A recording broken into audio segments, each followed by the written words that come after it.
ಯಾವ ಥರ ಒದಗಿಸ್ತೀರಾ ಜನಗಳಿಗೆ ಪ್ರಥಮವಾಗಿ ಕುಡಿ ನೀರಿಗೆ ಒಂದು ಅಮೌಂಟ್ ಇಟ್ಕೋತೀವಿ. ಅದಾಯ್ತದೆ ಬೀದಿ ದೀಪಗಳ ಅಳವಡಿಕೆಗೆ ಅಮೌಂಟ್ ಇಟ್ಕೋತೀವಿ.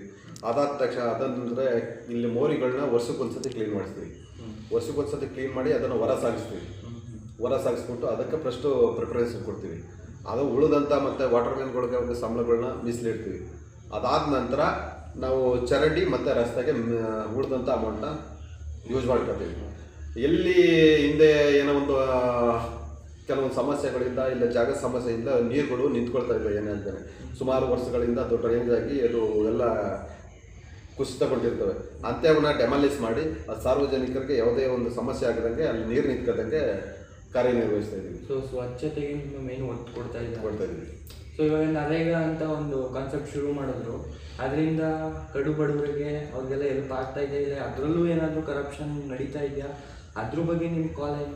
ನಮ್ಮ ಪಂಚಾಯತಿಲಿ ಯಾವುದೇ ರೀತಿಯಾದಂಥ ಕರಪ್ಷನ್ ನಡೀತಾ ಇಲ್ಲ, ಇಲ್ಲಿವರೆಗೂ ನಡೆದಿಲ್ಲ, ನಡೆಯಲು ಇಲ್ಲ ಇಲ್ಲಿವರೆಗೂ. ನಮ್ಮ ಗ್ರಾಮಕ್ಕೆ ಮತ್ತು ಎಲ್ಲ ಗ್ರಾಮಗಳಿಗೂ ಅಂಗನವಾಡಿ ಇದು ನರೇಗಾ ಕೆಲಸದಿಂದ ಅಂಗನವಾಡಿ ಕಟ್ಟಡಗಳು ನಿರ್ಮಾಣ ಆಗಿದೆ, ಸ್ಕೂಲ್ ಕಾಂಪೌಂಡ್ ನಿರ್ಮಾಣವಾಗಿದೆ, ಮತ್ತು ಶಾಲೆಗಳಿಗೆ ಶೌಚಾಲಯಗಳು ನಿರ್ಮಾಣಗೊಂಡಿವೆ, ಮತ್ತು ಕೆರೆ ಕಟ್ಟೆಗಳ ಅಭಿವೃದ್ಧಿಯಾಗಿದೆ. ಎಷ್ಟು ಕುಟುಂಬಗಳಿಗೆ ಏನು ಮಾಡ್ತಿದ್ರು ಅಂತಾರೆ, ನರೇಗಾದಿಂದ ಕೆಲವು ಜನಕ್ಕೆ ಸಾರ್ವಜನಿಕರು ಇಕ್ಕಲುಗಳು ಇರ್ತದೆ ನನ್ನ ಗದ್ದೆ ಹೊಲಗಳಲ್ಲಿ. ಸಾವಿರಾರು ರೂಪಾಯಿ ದುಡ್ಡು, ಲಕ್ಷಾಂತರ ರೂಪಾಯಿ ದುಡ್ಡನ್ನ ಇನ್ವೆಸ್ಟ್ಮೆಂಟ್ ಮಾಡಿ ಆಳುಗಳ ಕೈಲಿ ಮಾಡಿಸ್ಬೇಕಾಯ್ತು. ಈಗೇನು ಮಾಡ್ತಾ ಇದ್ದಾರೆ, ನರೇಗಾ ಇರೋದ್ರಿಂದ 5 ವರ್ಷಕ್ಕೊಂದ್ಸತಿ ನರೇಗಾ ಯೂಸ್ ಮಾಡ್ಕೊಂಡು ಕೆರೆ ಅದೆಲ್ಲನ ಡ್ರೈನೇಜ್ ಮತ್ತು ಕಾಲುವೆಗಳೆಲ್ಲನ ಕ್ಲೀನ್ ಮಾಡ್ತಾ ಇರೋದ್ರಿಂದ ರೈತರಿಗೂ ಯೂಸ್ ಆಯ್ತಾ ಇದೆ. ಮತ್ತು ಕಡು ಬಡವರ ಕುಟುಂಬಗಳಿಗೆ ಅನ್ನ, ಇನ್ನು ವೈದಿಕ ಸ್ಕೂಲ್ ಮಕ್ಕಳುಗಳಿಗೆ ಸಮಸ್ಯೆಗಳು ಆಯ್ತಿದ್ವು, ಆ ಒಂದು ನರೇಗಾ ಕೂಲಿ ಕೆಲಸದಿಂದ ಅವರು ಒಂದು ಜೀವನ ಸುಭಿಕ್ಷೆಯಾಗಿ ನಡೀತಾ ಇದೆ. ಸೊ ಜನರಿಗೆ ಸ್ಯಾಟಿಸ್ಫ್ಯಾಕ್ಷನ್ ಇದೆ ನರೇಗಾದಿಂದ. ಸ್ವಲ್ಪ ಜನನಾದರೂ ಇವಾಗ ಅಪ್ಡೇಟ್ ಆಗಿದೆ. ಸ್ವಲ್ಪ ಜನ ಏನು, ನಮ್ಮ ಪಂಚಾಯತಿ ವ್ಯಾಪ್ತಿನಲ್ಲಿ 80% ಜನ ನರೇಗಾ ಕೆಲಸದಲ್ಲಿ ಜೀವನ ನಡೆಸ್ತಾ ಇದ್ದಾರೆ. ಆ ನರೇಗಾದಿಂದ ನಾವು ಕೊಡುವಂಥ ನರೇಗಾ ಕೆಲಸದಲ್ಲಿ ಅವ್ರು ಎಷ್ಟೋ ಕುಟುಂಬಗಳು ಅದನ್ನೇ ನಂಬ್ಕೊಂಡು ಜೀವನ ನಡೀತದೆ. ಅವ್ರ ಜೀವನ ಒಂದು ಒಳ್ಳೆ ಜೀವನ ನಡಿಬೇಕು ಅಂತಂದರೆ ನರೇಗಾದಲ್ಲಿ ತುಂಬ ಯೂಸ್ ಆಗ್ತಾ ಇದೆ.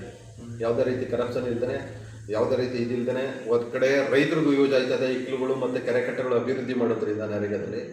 ಮತ್ತು ಇವರು ರೈತರು ಮತ್ತು ಕೂಲಿ ಕಾರ್ಮಿಕರಿಗೆ ಏನಾಯ್ತಾ ಇದೆ ಅಂದರೆ ಅದರಿಂದ ಬರುವಂಥ ಹಣದಲ್ಲಿ ಅವರ ಕೌಟುಂಬಿಕ ಜೀವನ ಸುಭಿಕ್ಷೆಯಾಗಿ ನಡೀತಾ ಇದೆ. ಈಗ ಮುಂದೆ ಏನಾದರೂ ಚೇಂಜಸ್ ತರಬೇಕು ಅಂತ ಇದ್ದೀರಾ?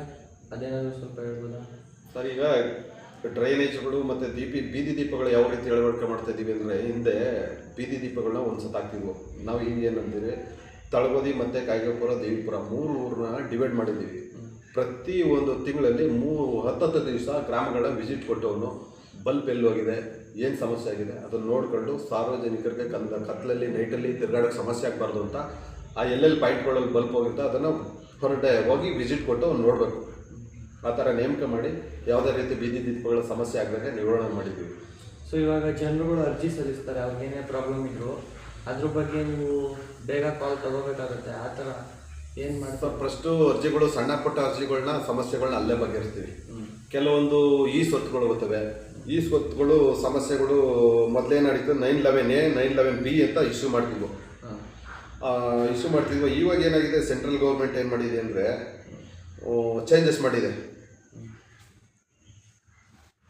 ಚೇಂಜಸ್ ಮಾಡಿದ್ರಿಂದ ಒಂದು ಸಮಸ್ಯೆ ಐತೆ. ಬೇಗ ನೆಟ್ವರ್ಕ್ ಸಮಸ್ಯೆ ಆಗಿ ಯಾವುದೇ ರೀತಿ ಈಗ ಇಒಗಳು ಮತ್ತು PDOಗಳು ಸರ್ಕಾರ ಗಮನಕ್ಕೆ ತಂದಿದೆ. NIC ಸೇವೆ ಅಂತ ಅಂದ್ಬಿಟ್ಟು ಹೊಸದಾಗಿ ಮೊದಲೇ 11B 11A ಅಂತ ಇಶ್ಯೂ ಮಾಡ್ತಿದ್ರು. ಈಗ ಈ ಚೇಂಜಸ್ ಮಾಡಿರೋದ್ರಿಂದ ಏನು ಮಾಡ್ತಿದೆ, ಇದು ಈ ಸ್ವತ್ತುಗಳನ್ನ ಮಾಡ್ತಿತ್ತು, ಹಿಂದೆ ಸರಾಗವಾಗಿ ಮಾಡ್ತಿತ್ತು ಮತ್ತು ಫಾಸ್ಟಾಗಿ ಸಮಸ್ಯೆಗಳು ಬಗೆಹರಿತಿದ್ವು. ಈಗ ಸಮಸ್ಯೆಗಳು ಜಾಸ್ತಿ ಆಗಿರೋದ್ರಿಂದ PDOಗಳು ಮತ್ತು ಇಒಗಳು ಸರ್ಕಾರ ಗಮನಕ್ಕೆ ತಂದಿದ್ದಾರೆ.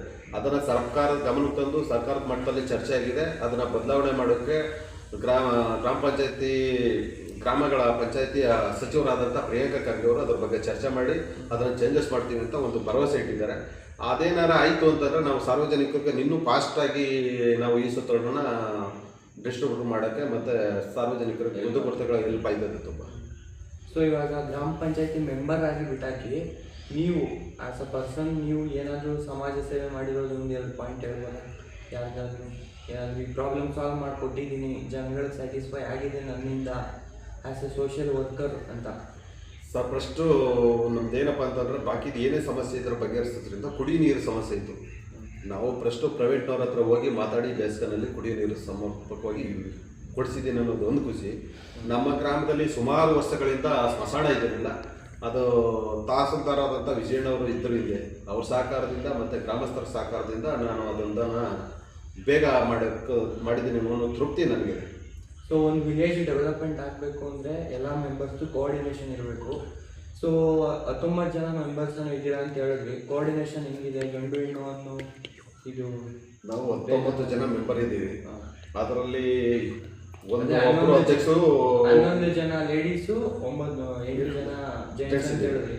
ಸೊ ಕೋಆರ್ಡಿನೇಷನ್ ಹೆಂಗಿದೆ ನಿಮ್ಮಲ್ಲಿ ಅಂತ? ನಮ್ಮಲ್ಲಿ ಅಧ್ಯಕ್ಷರು, ಉಪಾಧ್ಯಕ್ಷರು ಮತ್ತು 17 ಜನ ಮೆಂಬರ್ ಎಲ್ಲರೂ ಸಹಕಾರ ಸಂಪೂರ್ಣವಾಗಿ ಎಲ್ಲರೂ ಇದೆ. ಯಾವುದೇ ರೀತಿ ಭಿನ್ನಾಭಿಪ್ರಾಯ ಇಲ್ಲ, ಯಾವುದೇ ರೀತಿ ಇದಿಲ್ಲ. ನಾವು ಯಾವುದೇ ಒಂದು ಊರು ಗ್ರಾಮದಲ್ಲಿ ಒಂದೊಂದು ಪಾರ್ಟಿನಲ್ಲಿ ಕೆಲವರು ಒಂದೊಂದು ಪಾರ್ಟಿ ಗುರುತಿಸ್ಕೊಂಡಿರ್ಬೋದು. ಆದರೆ ನಮ್ಮ ಪಂಚಾಯತಿ ಒಳಗೆ ಯಾವುದೇ ರೀತಿ ಪಾರ್ಟಿ ಜಾಬ್ ಆಗಲಿ ಇನ್ನೊಂದು ಯಾಕೆ ಮಾಡಲ್ಲ. ಎಲ್ಲರೂ ಸಂಪೂರ್ಣ ಸಹಕಾರದಿಂದ ಒಂದು PDOನೇ ಆಗಲಿ ಏನಾದ್ರು ಒಂದು ಚರ್ಚೆನಲ್ಲಿ ಸಮಸ್ಯೆ ಬರ್ತಾರೆ ಅಲ್ಲೇ ಕುಣಿಸ್ಕೊಂಡು ಸಮಸ್ಯೆನ ಬಗೆಹರಿಸ್ಕೊತೀವಿ ಮೀಟಿಂಗಲ್ಲಿ. ನಾವು ಯಾವುದೇ ರೀತಿ ಭೇದ ಭಾವನೆ ಆಗಲಿ ಇನ್ನೊಂದು ರಾಜಕಾರಣನೇ ಆಗಲಿ ಯಾರೂ ಮಾಡೋಕ್ಕೆ ಹೋಗೋದಿಲ್ಲ, ಯಾರೂ ಮಾಡ್ತಾನೂ ಇಲ್ಲ. ಸೊ ಎಲ್ಲ ನಿಮಗೇನಾದರೂ ಈಗ ರೂಲಿಂಗಲ್ಲಿ ಏನಾದರೂ ಪ್ರಾಬ್ಲಮ್ ಇದೆಯಾ? ರೂಲಿಂಗಲ್ಲಿ ಯಾವುದೇ ರೀತಿಯಾದಂಥ ಸಮಸ್ಯೆಗಳಿಲ್ಲ. ಆದರೆ ನಮ್ಮ ಗ್ರಾಮ ಪಂಚಾಯತಿ ವ್ಯಾಪ್ತಿಗಳಿಗೆ ಬಡವರಿಗೆ ಒಂದು ವಸತಿ ಕಲ್ಪಿಸಿಕೊಡೋಕ್ಕೆ ಸಹಕಾರದ ಒಂದು ಸರ್ಕಾರದ ಒಂದು ಸಹಕಾರ ಸಿಗ್ತಾ ಇಲ್ಲ.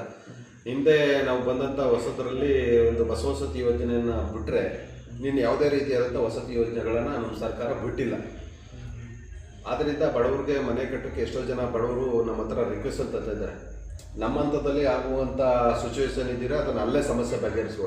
ಇದು ನಮ್ಮ ಹಂತದಲ್ಲಿ